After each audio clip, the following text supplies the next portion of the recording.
deep breath here. Good. Feels really good, actually, Sitka. Good. Yeah. I don't have any problems at the moment. Good. Turn. Nice. Turn. Good.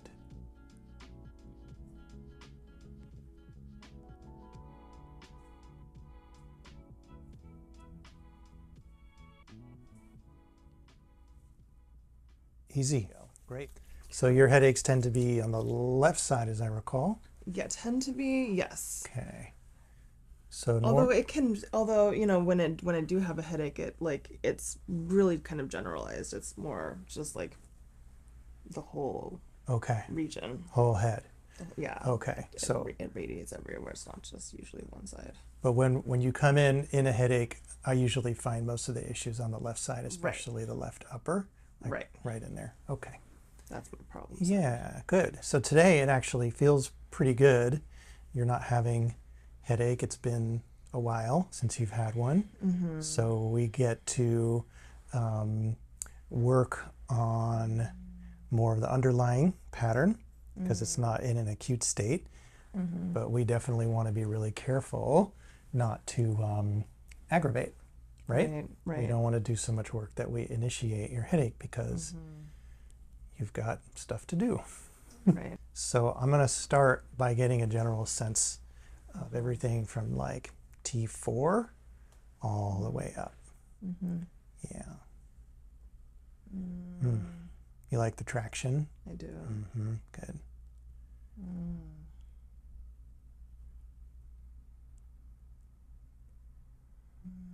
Yeah.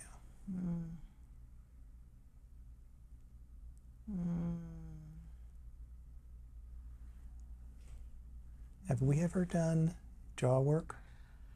I think once.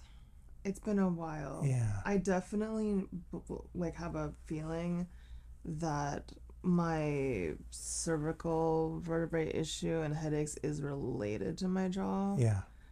Because oftentimes it gets triggered from how I'm sleeping or like when I'm sleeping. Okay. And I definitely think I have like a jaw grinding issue or a teeth clenching issue or something like that. Clenching it's during your sleep. I think so. Mm-hmm. I mean. Okay. Mm-hmm. Yeah. So this moves really nicely Okay. in the lower cervical. In the upper thoracic, it's a little sticky here on the left side. So maybe you can feel like how the left ribs and transverse process is a little bit posterior. So it's like your left upper thoracic is rotated in that direction. Then it gets nice and loose through here. And then when we get up to your occiput, it's a little uneven and it's actually a little anterior on the left. So what I'm going to do is focus on your occiput, partly because you're already face up and it's easier to reach, and partly because from the work we've done before, I know that this is a little bit more of an issue. Right. So what I want to do is try and get your occiput to sit in a neutral position on top of your first cervical vertebra and get a sense of how easy or hard is that, and what tissues, especially muscles in the suboccipital region, might be restricting that. And so what I have here on your left side is one finger on the base of the occiput and one finger on C1 right here. Yeah, so can you feel a little movement happening? It's tiny and really incremental, but as I work the muscle that I will call the rectus capitis posterior minor, which connects occiput to C1, we're getting a little bit of ease of that occiput from its left lateralized position back toward neutral. And then the interesting thing will be to see what the rest of the head and neck do once your occiput finds neutral. So, yeah, good. Take a nice deep breath. Really good. So we've got a nice neutral occiput now, and everything else seems to be pretty happy with that. And that did loosen up the middle thoracic as well. So let's move up here, moving up into the jaw. Can you clench? And open. Good. Open wide. Clench. Open wide. One more time. So I'm feeling for, go ahead, the easy glide open wide of the condyle of the mandible. And it actually feels pretty good. So go ahead and let that rest. And let's think about maybe some cranial work in this situation. Yeah. So feeling along the zygomatic, onto the sphenoid, and then the temporal. And so initially we're feeling for asymmetry, and we're feeling for resistance to movement. And there is a little controversy about this, but the science is that the cranial bones do move, the sutures are mobile, and they are actually synovial joints. And so that cranial movement is important for the ability of the cerebral spinal fluid to flow, which obviously is really important to the health of the whole nervous system. Okay, so what I've got here is a little sense of resistance on the sphenoid bone. And so as I take my fingers with their sphenoid in between, and if I push a little left to right, it has a nice give, and if I push a little right to left, it doesn't really have any give.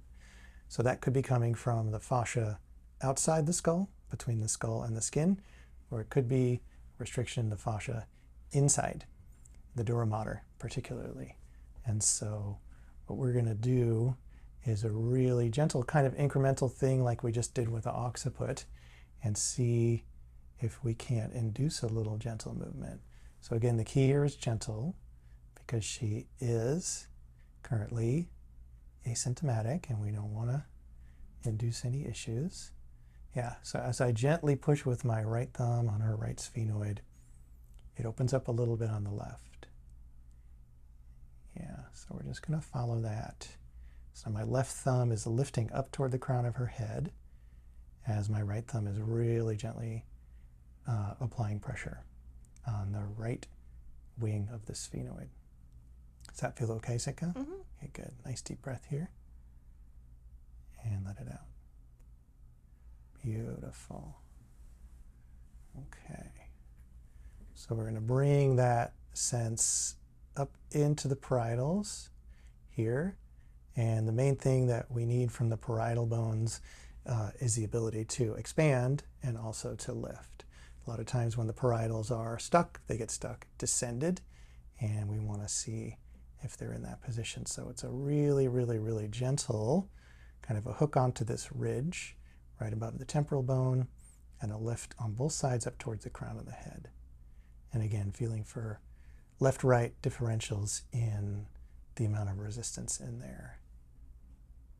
And again, a slightly more resistance on the left. And this one I can feel that resistance coming from the fascia outside the skull. So this is like temporalis muscle, cranial, and facial fascia that are creating a little restriction in her cranial vault. So what's the problem with that? Well, one, it's going to affect the temporalis muscle, which is going to affect the jaw, which is going to affect the posture of the whole upper body. Number two, it's going to affect the ability of cerebral spinal fluid to flow, which can have really far-reaching effects, either subtle or not so subtle, on the whole nervous system.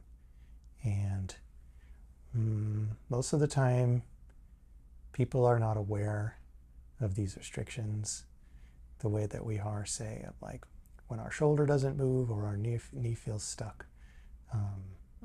These cranial issues have a way of kind of going unnoticed until they become headaches. So I'm feeling some releasing and some stretch happening in this fascia all the way down into her right jaw. And we're just going to hold it as long as it takes. Sometimes it's a few minutes.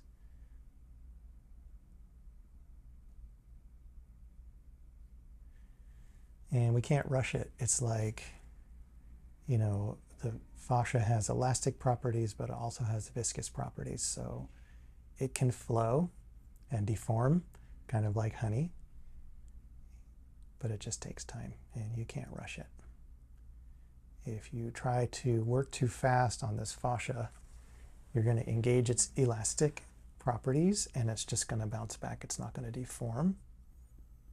And really what we want is for it to shift. There we go. So two things happening right now. One is I'm tractioning toward me on her occiput with my left hand, and the other is I'm lifting on this parietal fascia with my right hand. What I'm doing otherwise is observing her breath and just monitoring for any signs of a shift in one direction or the other. Either something releases or something really starts to resist what's happening.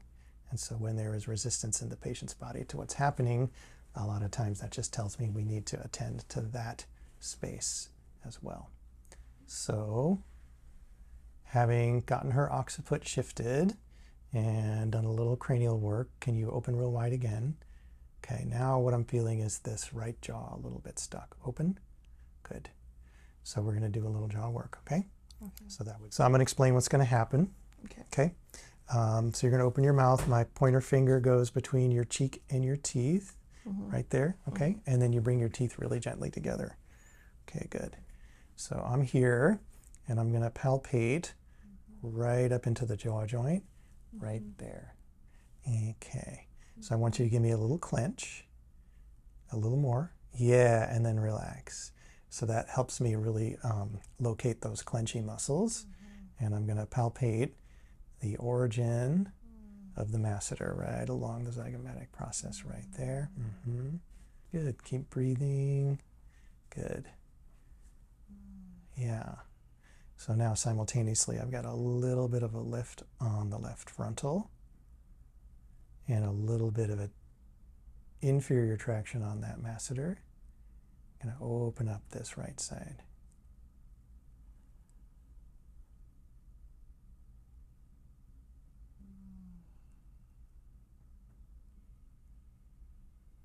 Well done. And I want you to open slow. Yeah. So that's going to expose a little more of those deep fibers on that masseter, the medial side. Good. Just released really nice. Open real wide now, Sitka. A little more if you can. Great job. Cool. Relax. Wow. Cool. Awesome. We're going to do it again, okay? Okay. Whenever you're ready, Yeah. go ahead and open up. Take your time. Okay, here we go. Good. And teeth together.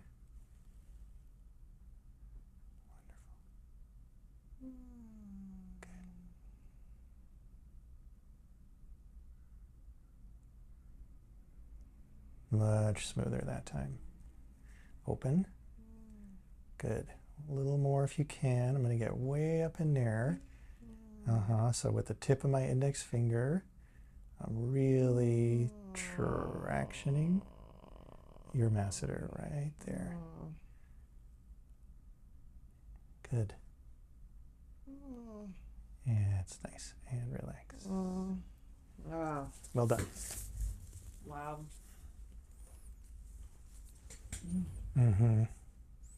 So go ahead and open.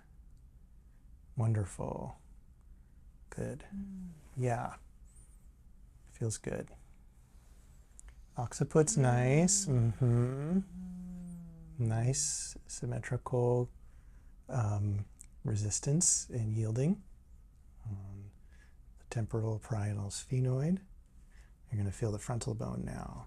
So a little cranial work for the frontal bone. We can hook right under the eyebrow and lift a little bit. So just like the parietals, which will tend to, when they go out, kind of descend, the frontal bone will also descend, either inferiorly or sometimes in a compressive way. I know it sounds weird, but people who wear a lot of tight hats, their frontal bone can kind of get jammed backwards. Yeah, inferiorly.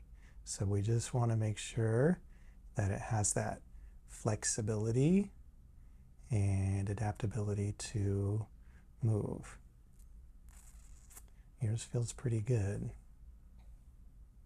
So here I am, I'm kind of gonna hook onto the ridge here, both sides, and lifting toward the ceiling.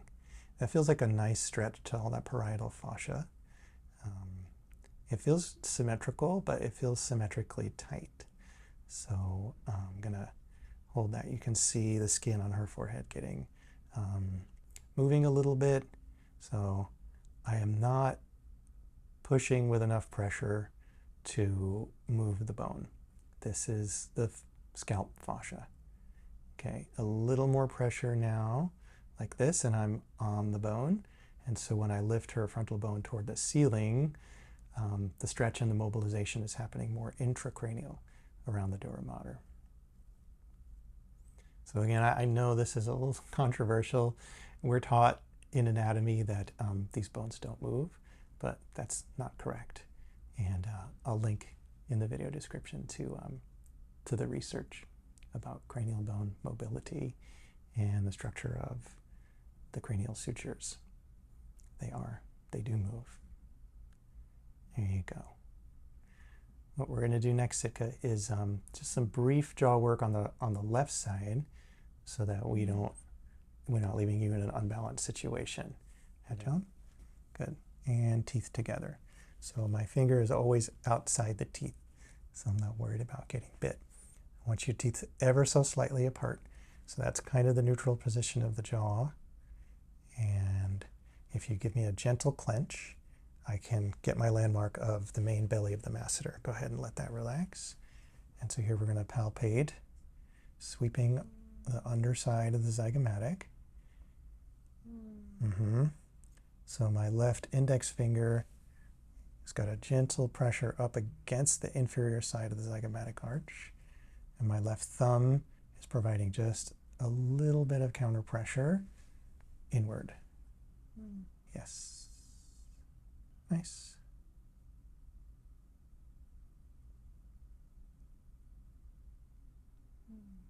Okay. So open. Yep. So that exposes a little more of the deep fibers. We're going to do the same thing, slightly deeper.